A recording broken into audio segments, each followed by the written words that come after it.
국민이 안전하게 비정규직, 비정규직 그래서 노동자 조합원들을 결의를 모아 준비부터 필요합니다. 노동 적폐 제도적 정이 200만 민주 사반타자 조상수가 고용 불안과 비정규직 문제, 공무원 노조 문제, 정규직 문제 등 그래서 노사정 참여를 통해서 미래 전략 부분입니다. 저는 국민에게 지지받는 민주노총을 만들겠습니다. 연대노총과 사회세력화입니다. 먼저 기호 2번 이호동 후보부터 질문하시겠습니다. 최고임금 상한제에 대해서 여쭤보겠습니다.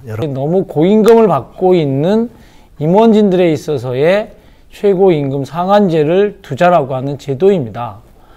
민노총 선거에 나오신 이유가 좀 궁금합니다. 저는 민주노총 아는 겁니까? 아직 아닙니까? 시작할까요? 네. 저는 민주당 당원이 아닙니다. 공공부문 외에 다른 부분은 어떻게 하실지.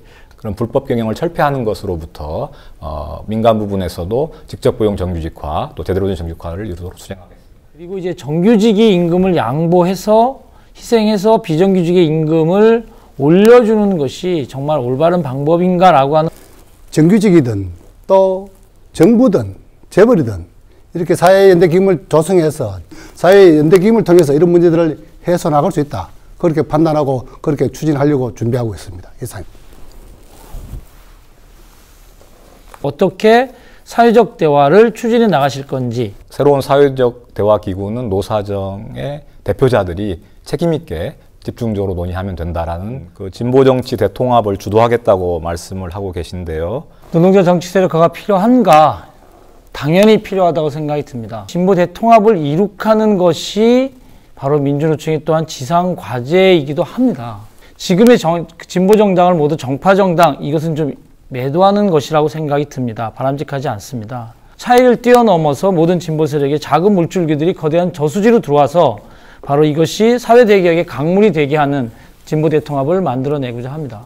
위원장 후보가 그런 의지를 갖고 있고 조합원 뜻이 그렇다면 저는 대의원들 아니면 중앙위원들 충분히 설득할 수 있다고 봅니다. 철도 파업을 대단히 자랑스럽게 말씀하시는데 개인 사업장에서 그렇게 투쟁을 이끌어 가실 수 있을 거라고 생각하시는지. 철도 파업을 하나의 사업장이 투쟁을 통해서 만들어낸 파업으로 생각하지 않습니다. 민영화를 막겠다라고 하는 국민적 염원에 철도 노동자들의 완강한 투쟁과 지지와 성원이 만들어낸 성과, 대정부 교섭과 국민들의 관심 속에서 이 문제를 풀 수 있는 사업장들은 충분히 있다고 보고 있습니다. 먹튀 자본, 해외 자본에서 고통받고 부실한 경영진에서 고통받는 과정들을 우리 국민들은 알아야 한다고 보고 있습니다. 옛날 공약 같은 그런 공약이 하나 있어서 어용노조 민주화라는 공약이 있습니다. 현재도 어용노조들은 존재합니다. 특히 어용 집행부들이 존재합니다. 예컨대 KT노조의 경우입니다.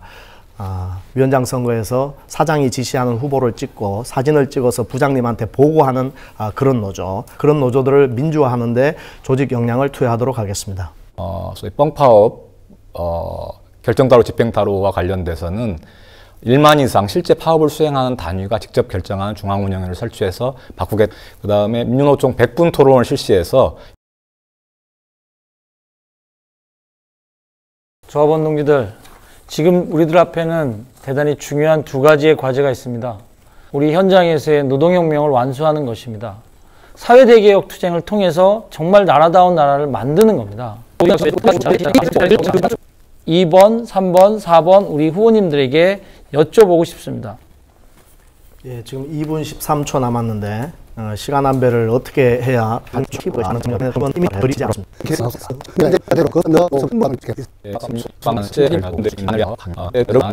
진보 정당들하고 전략 동맹을 맺겠다. 그럼 지금 현재 진보 정당이 여러 개로 나뉘어져 있는데 민주노총이 어디하고 전략 동맹을 맺겠다는 것인지 그거야말로 정파 정당 진보 정당 운동을 해오신 동지들, 그리고 우리나라 지금 이 척박한 우리 사회의 조건 속에서 이 진보 정치를 일구고자 하고 있는 정의당 동지들, 그리고 변혁당 동지들, 그리고 또한 민중당 동지들, 또 노동당 동지들, 녹색당 동지들도 계십니다. 이 동지들이 함께 힘을 모으지 못할 이유는 없다고 생각이 듭니다.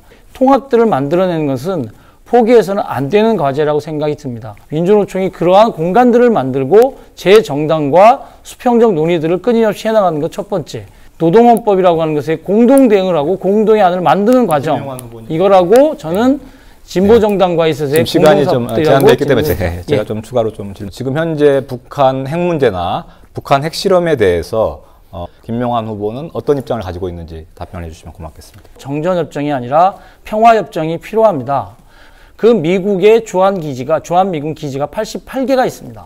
그리고 또한 지금 미국은 수천 개에 있어서 핵을 보유하고 있습니다. 전쟁이 중단되어 있는 상태이지 전쟁이 완전히 끝난 상태가 아닌 상태에서의 핵실험의 과정이나 또는 핵개발의 과정들이 역사가 있어 왔다고 생각이 듭니다. 난 평화이스의 기운을 만들고 전쟁 반대의 기운을 만들고 그리고 현재 미국의 이러한 패권들을 약화시키는 거라는 시간이 좀 제한되기 때문에 김명환 후보님 10년 전 노사정의 틀은 용도폐기 되어야 된다고 생각하는 겁니다. 우리 사회에 있어서 산업구조가 많이 변화했고 이미 공장 안에만 노동자가 있는 것이 아닙니다. 마트에도 그리고 지하철 냄새나는 화장실 옆에도 노동자가 있습니다. 학교 식당에도 노동자들이 있습니다. 소위 새로운 노사정 그 대화기구가 개편되기 전까지는 사안별로 노사정 대화를 하겠다는 겁니다. 노사정이 어떤 역할을 할 건지 이걸 논의하는 사안별 노사정 대화를 하면서 거기에서 이제 신뢰가 축적이 되면 그런 사회적 대화기구 개편 논의도 훨씬 더 탄력을 받을 것으로 보고 있습니다. 그 2013년 철도 파업 관련해서 그 철도 발전 소위로 마무리를 하시면서 수소발 KTX는 그대로 운행이 됐고 140명의 해고와 250명의 중징계, 8,000명의 바로 징계를 하겠다는 그 칼날 앞에서 저희들은 다시 민주노조 사수와 민영화제의 투쟁을 동시에 함께 진행해야 되는 파업을 현장의 투쟁선수로 전환한 것이고 저희들이 요구한 것을 모두 안을 철회한 것은 아닙니다. 발전회복투현장 또 공해투현장, 전해투현장을 역임하면서 이제 해고자 복직투쟁에 작년 그리고 올해 공공운수노조 위원장으로 이렇게 재임하시는 기간 동안 공공운수 연맹 회복특위 예산이 얼마였는지 혹시 아십니까? 800만 원 정도. 800만 원이요. 10여 년 전에 공공운수 연맹 회복특위장을 할 때도 그 정도 예산이었고 최근에 아마 대폭 삭감된 것으로 알고 있습니다. 민주총 위원장이 되겠다고 하면서 이렇게 예산을 조금 좀 반성적으로 평가해야 되지 않겠습니까? 뭐 전해투나 공해투 이런 해고자 투쟁들이 활발하게 될 수 있도록 예산 지원을 위해서 노력하도록 하겠습니다. 조합원 동지 여러분, 그리고 국민 여러분, 노동자들이 왜 저 높은 굴뚝과 그리고 광고탑에 오르는지 아시는지요? 노동자들이 만나고 대화해서 절박함을 풀어보자 하는데 저 높은 건물에 있는 사장님, 국회의원님들 1층부터 만나러 가기 위해서는 불가능합니다. 그래서 만날 수가 없기 때문에 저 높은 곳에서 올라가서 소리치면 사장님이 들을까, 국회의원들이 들을까 해서 바로 저들이 우리의 노동자들이 이 추위의 광고탑과 그리고 굴뚝에 올라가고 있는 겁니다. 기울어진 운동장에서의 노사관계, 노정관계는 정의가 아닙니다. 민주노총이 동지들과 함께 만드는 노동자들이 주인되는 세상의 설계도를 그려봅시다. 1800만 모든 노동자의 어깨를 걸어주는 따뜻한 민주노총, 이명박근혜 적폐를 청산하고 국민의 행복한 나라다운 나라, 그리고 이제 4.16 세월호 참사 이후에는 완전히 다른 안전한 나라, 사회 대개혁을 완수하는 민주노총으로 최저임금 1만원, 비정규직 없는 일터 만들기, 산별교섭 법제화 등 진짜 승리로 만드는 민주노총을 만듭시다. 오늘 무척 춥습니다. 광고탑 위에 올라가 노동포합부 투쟁을 전개하고 있는 건설노조 이영철, 정양욱 동지, 그리고 목동의 에너지 굴뚝에서 민주노사 투쟁하고 있는 동지들, 국회 앞에서의 동지들 반드시 싸워 이깁시다. 고맙습니다.